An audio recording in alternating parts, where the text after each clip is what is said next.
Bismillahirrahmanirrahim.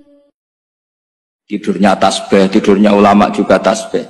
Karena dengan tidur itu kita tahu alamat kematian. Di mana kita masih di dunia saja punya kondisi di mana kita tidak bisa menentukan diri kita sendiri. Dan itu awal dari kita mengimani la haula wala quwata illa billah. Segagai koyok ngono ternyata ada kondisi di mana kita tidak bisa mengendalikan diri kita sendiri. Makanya disebut wa min ayati manamukum billaili wan nahar. Yang bisa menganalisis itu siapa? Ya ulama. Ulama kok tahu karena punya sanad musalsal ila Rasulillah sallallahu alaihi wasallam. Sehingga uniknya kenapa tidur itu sakral? Coba semua nabi di antara wahyunya itu lewat apa? Semua nabi di antara wahyunya lewat apa? Tidur, lewat mimpi. Inni ara fil manami anni atfahuka fanzur madza tara. Maka mimpi ini harus dikelola secara baik, yaitu kalau kamu mau tidur, wudu dulu, baca tasbih, terus tinggalkan semua dunia, anggap saja ini pemanasan kematian. Itu insya Allah mimpinya sip pokoknya. Paling dikejar-kejar dajjal, dajjalnya kecemplung kali, insya Allah. Tapi kalau kamu tidur gak wudu, raiso turu terus raiso turu mangan sik bu, raiso turu terus raiso turu mangan sik ben wareg ben iso turu. Insyaallah dikejar dajjal kecekel. Akhirnya ngelindur gak karu-karuan karena tadi. Nah, sanad seperti itu yang punya siapa? Hanya ulama. Ada lagi satu contoh, ini sudah hampir 20 menit maksud. Itu saya pernah ngaji Duwarul Kalami Syafi'i, mutiara-mutiara ngendikan Imam Syafi'i. Itu ulama itu mesti ngendikan itu unik. Tadi saya sudah cocokkan sama Bupati, tak tanya, Pak Bupati saya ini punya ilmu dari Bapak, mungkin pas untuk jinan pakai. Kata Bapak, urip itu podo wae, ngadepi konco mbek musuh podo wae, malah kadang ribet konco. Dulu saya itu iskal itu janggal. Tapi setelah ngaji Duwarul Kalami Syafi'i yang ada di Muqaddimah kitab Majmu', Muqaddimah Syarhul Mu'adzab Imam Nawawi. Imam Syafi'i nak ngendikan gini, man ahsana ilaika faqad qayyadaka.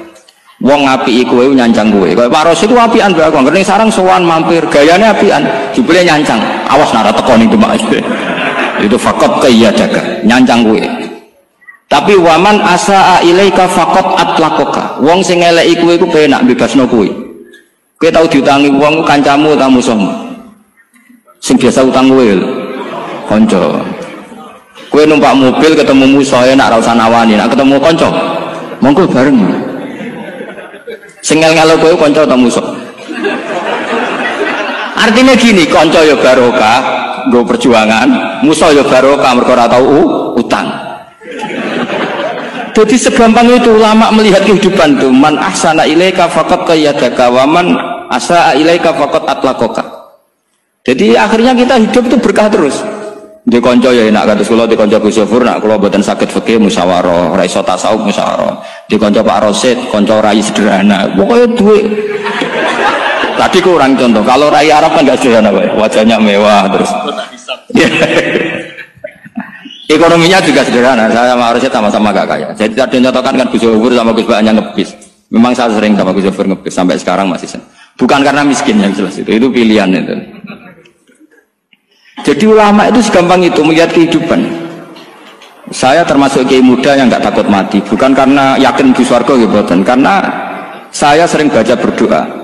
Allahumma ya Allah, kata Rasulullah, kamu harus berdoa ya Allah, ij'alil hayata ziyadatan li fi kulli khairin wal mauta rohatan li min kulli syarrin. Mungkin sekarang kita ada zina, mungkin sekarang kita ada korupsi, mungkin sekarang kita ada maling, tapi potensi itu tetap ada. Yang bisa ngakhiri itu apa? Kematian. Maka anggap saja kematian itu rohatan li min kulli syarrin, semua mengakhiri semua keburukan. Kayak apa Rasulullah memandang kehidupan? Kalau kamu masih hidup, anggap saja ziyadatan li fi kulli khairin. Saya gara-gara hidup saudaranya kersane Pak Rosid ngaji di sini. Ikhlas Pak Rosid itu sangat ikhlas. Saudaranya senior kula dipaksa nggih gelem, diintimidasi nggih gelem.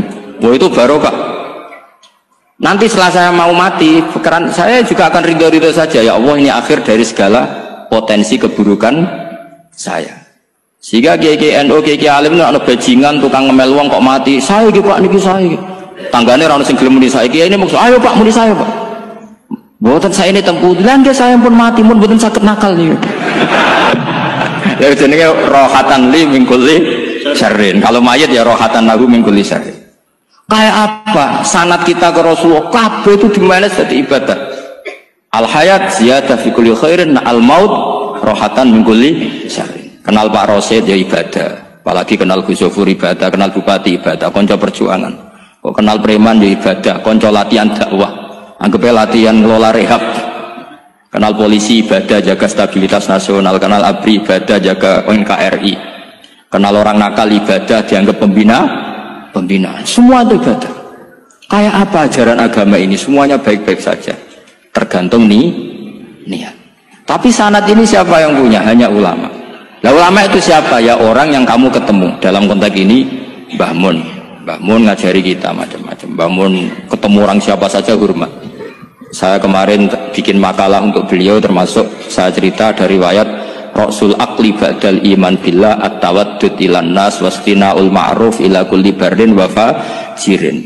Inti iman setelah akal menentukan kita iman kepada Allah, akal setelah mengantarkan logika iman kepada Allah, akal itu kita gunakan at-tawaddud ilan nas supaya kita bersikap simpatik dan melakukan kebaikan kepada siapa saja. Karena barokahnya kita simpatik nak ngandani wong nggih gampang.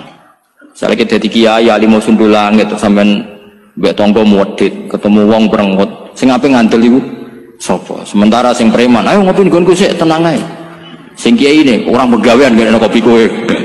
Akhirnya sing preman sakok di pengaruh, sing kiai ini bakil gak duwe pengaruh.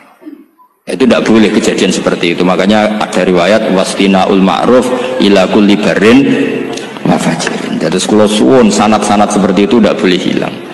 Saya itu kitabnya Mbah Mun Al-Ulama Al-Mujaddid itu setengah hafal, sampai sekarang masih tak baca. Kalau mau tidur tak baca, bahkan di tas saya itu ada terus. Ya karena kalau saya di Jogja kangen Mbah Mun baca itu, ketika beliau masih sugeng, apalagi sekarang. Karena jangan sampai saya ini punya fatwa yang mukhalif terhadap fatwanya Mbah Mun. Ini terutama warning sama santri sarang, nggak boleh. Terakhir itu Mbah Mun punya kecenderungan, punya pikiran kayak Yusuf Qaradawi. Ya potensi wajibnya zakat khodrowat fawakih. Ngendikan gini sama sih ingat ketika ngaji sama Gus Zofur Pak Rosid kalau bangun guyon wong desa itu wis melarat gegere nganti koyo akeh wae bangun nyontokno gegere macul nganti koyo akeh gara-gara sing ditandur pari wajib zakat. Wong Sulawesi nandure kakao cengkeh zaman iku cengkeh joyo berhubung ora akut gak wajib zakat padahal kaya raya. Jadi fenomena itu sering diutarakan beliau. Lama-lama beliau ngarang di Al-Ulama Al-Mujaddidun. Beliau mengutip pendapat Ibnu Katsir, tentu di era modern kayak Yusuf Qaradawi. Sebenarnya Yusuf Qaradawi sendiri bukan mujtahid, dia yang muqallid juga. Kata Ibnu Katsir, wa mimma akhrajna lakum minal ard, yang harus dizakati adalah ma itu umum, apa saja yang keluar dari bumi. Maka kecenderungan Mbah Mun akhir-akhir itu mbok yao fawaqih khudruwat itu dizakati. Tapi beliau tentu tidak ilzam ya, karena beliau sangat syafi'i. Tapi ini kan saran yang baik lah menurut saya. Apa susah sih jadi wong lomo gitu loh. Wong jadi wong medit kok mbok bilo-bilo. Lah nek kowe takbirin iki Gus, nak khudrawat fawakih, melon, kakao, tebu wajib zakat. Takbire iku lomo iku apik, medit iku elek, ngono-ngono mawon iki.